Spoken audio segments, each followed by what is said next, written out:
Excusez-moi, je suis très ému. Je ne suis pas habitué à ça.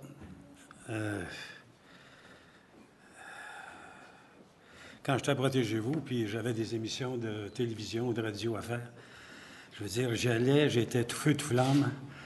J'allais vendre mon bébé. On s'identifie, des fois. Et j'avais vraiment aucune gêne, aucune tension, aucun tremblement. Aujourd'hui, c'est pas la même chose. C'est pas juste l'âge, inquiétez-vous pas. Alors, c'est ça, je serai pas très long. Protégez-vous, ça a été le bébé du gouvernement, qui est né, je pense, David me corrigera, en 73. Et c'était une petite feuille de chou qui était destinée aux relayeurs en consommation. Et très rapidement, Protégez-vous s'est mis à grossir, le nombre de pages a augmenté, imprimé sur papier glacé, jusque dans les années 78-79. Et là, c'était l'époque où à peu près tous les ministères du gouvernement du Québec avaient leur magazine. Je le sais parce que je donnais des cours à l'époque, je travaillais à mon compte, je donnais des cours aux rédacteurs en chef de magazines gouvernementaux sur la gestion de leurs publications.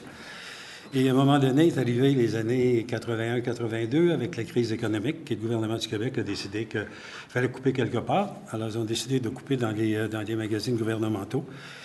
Le gouvernement, le Conseil du Trésor en particulier, avait conçu un système assez intelligent pour pouvoir gérer une publication, c'est-à-dire ça s'appelait le principe de la gérance.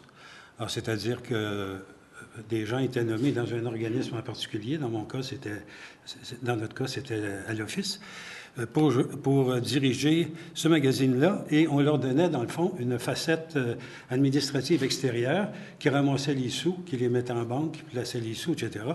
Parce qu'au gouvernement, vous le savez, quand on ramasse des sous à la fin de l'année, ça s'en va au fonds consolidé. Et il n'était pas question de retourner cet argent-là au fonds consolidé parce que tu recommençais ton année à zéro l'année suivante, puis tu avais des abonnés de 2 ans et de 3 ans. Alors, ça ne pouvait pas fonctionner. Alors, donc, il y a eu ce concept de gérance qui a été élaboré. Et à l'époque, le magazine était toujours aussi populaire, très populaire, mais la gestion du magazine était très, très déficiente. Alors, le président de l'époque, Pierre Meunier, m'a appelé, il m'a dit « J'aimerais ça que tu viennes jeter un coup d'œil là-dessus ». Et j'ai jeté un coup d'œil, j'ai vu les problèmes qu'il y avait, j'ai fait des suggestions. Et entre-temps, il était nommé sous-ministre. Alors, je me suis retrouvé avec un magazine, j'étais occasionnel, je me suis retrouvé avec un magazine. Toute l'équipe avait démissionné, j'étais seul avec ça. Je ne l'avais pas acheté, mais presque comme dans l'annonce de Remington. J'ai pas eu le choix, je l'ai pris. Puis finalement, de fil en aiguille, je veux dire, j'ai pris ma retraite en 2001 après 20 ans. Je suis très fier de ce que j'ai fait à Protégez-vous, mais je dois dire que je ne l'ai pas fait seul. Je l'ai fait avec les dirigeants d'organismes, les ministres qui étaient responsables de Protégez-vous, parce qu'on en a eu plusieurs. On était dans plusieurs ministères, à la justice, on était à l'habitation et à la protection du consommateur. En tout cas, on a fait plusieurs ministères. Et je dois dire que dans l'ensemble, les ministres et les présidents d'organismes qui se sont succédés ne m'ont jamais fait la vie dure. Au contraire, ils ont tous compris que Protégez-vous, c'était quelque chose d'à part. C'est évident que pour certains d'entre eux, les politiciens en particulier, c'était assez invitant de pouvoir avoir l'aval de Protégez-vous dans certains dossiers à cause du tirage que Protégez-vous avait, c'était bien évident. Mais ils n'ont jamais poussé leur chance trop loin. Il faut dire que j'étais un bon gardien de but, alors, c'est ça. Alors, il y a eu le gouvernement qui a fait sa très large part, et financièrement, et par l'appui qu'ils nous ont donné. Il y a eu l'équipe de Protégez-vous, je veux dire, qui est une équipe absolument extraordinaire. Mon successeur, David, a été... parce qu'on a eu un pendant anglophone à un moment donné qui s'appelait Protect Yourself. Et David était rédacteur en chef de Protect Yourself. Il nous a guidés quelques mois. Et puis ensuite, il est revenu comme chef des tests à Protégez-vous. Et ça a l'air de rien, mais chef des tests à Protégez-vous, les gens s'imaginent qu'on fait des tests sur le coin d'une table, puis on dit que ça, c'est le meilleur produit, c'est celui-là. C'est pas comme ça que ça marche. C'est pas David? Est-ce qu'il est David? Ça se fait un laboratoire, c'est très complexe. Il faut acheter nos produits. On achète tout quand on teste des frigos, on les achète. Alors, David a joué un rôle magistral à Protégez-vous. Je ne peux pas m'empêcher de parler, je pourrais nommer tout le monde, mais ceux qui ont eu un apport assez exceptionnel, je pense à Lise Bergeron, la rédactrice en chef pendant des années. Je pense à Richard Lévesque à la production. Et outre Protégez-vous, j'étais heureux de voir que mon successeur a continué. J'avais lancé dans le temps une collection de livres, la collection Protégez-vous, que David a continué sur un format un peu plus grand. Mais c'est bon de savoir qu'en 5 ans à peu près, on a donné en prime à l'abonnement, OK, ou vendu en kiosque, 1 million d'exemplaires. Ça faisait de nous la plus grosse maison d'édition au Québec. C'est assez spécial.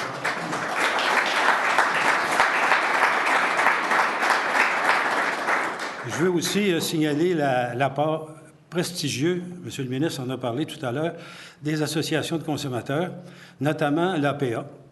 L'APA qui est un fournisseur de textes réguliers à Protégez-vous, mais avec lesquels j'ai conçu le guide de l'auto dans le temps et qui existe toujours et qui est, malgré tous les guides de l'auto qui sont sur le marché, il est de loin le meilleur. Pour une raison principale en tout cas, c'est parce que c'est un magazine indépendant de toutes les forces du marché. Il n'y a pas d'annonceur de Toyota ou de Ford. L'ancien directeur, le directeur de ce magazine-là, c'est pas l'ancien directeur des relations publiques de Ford, c'est totalement indépendant. Et aussi, à l'époque, il y avait l'ACQ, ensuite c'est Options consommateurs qui a pris le guide des jouets en main. Le guide des jouets, c'est vraiment unique au Québec. C'est un outil absolument extraordinaire. Et toutes les associations de consommateurs qui ont œuvré auprès de Protégez-vous. Je pense que dans les années, au début des années 90, on avait un guide budgétaire qui paraissait à chaque année. Et c'est un guide budgétaire de 48 pages. On avait même fait un effort particulier pour en imprimer et le distribuer gratuitement dans les écoles secondaires, en fonction du fait que les jeunes, l'année suivante, se feraient harceler pour avoir des cartes de crédit. On a distribué des centaines de milliers d'exemplaires. Non, je pense qu'ils sont peut-être un peu plus responsables aujourd'hui, les jeunes, à ce niveau-là, parce qu'à l'époque, c'était tout à fait nouveau. Et l'impact aussi de Protégez-vous, je me rappelle d'une petite anecdote. Quand Protégez-vous, c'était le cas, puis c'est toujours le cas aujourd'hui, je ne peux pas m'empêcher de parler de Protégez-vous, même si je n'y suis pas, c'est l'impact que ça peut avoir sur les ventes d'un bien ou d'un service. C'est immédiat. Quand Protégez-vous conseille un produit, les ventes font ça. Puis ça, c'est pas notre imagination, c'est les vendeurs, les entreprises qui nous le disent. Quand on les conseille un produit, les ventes font ça. Une fois, c'était l'époque du Walkman. On est bien loin de cette bébelle-là. Et j'avais une fille qui avait une douzaine d'années qui voulait avoir un Walkman. Fait que j'étais en tournée, je pense que j'étais à Black Lake, dans ce coin-là. Puis, je voulais y faire une surprise. Alors, je rentre dans une boutique d'appareils informatiques ou électroniques, comme on disait dans le temps.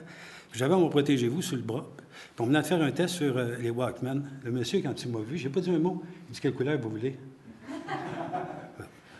C'est un jaune que vous voulez. Alors, c'est ça. Alors, ça a été... et c'est ça dans tous les domaines. L'impact de Protégez-vous est grand, mais des fois, l'impact de Protégez-vous fait mal.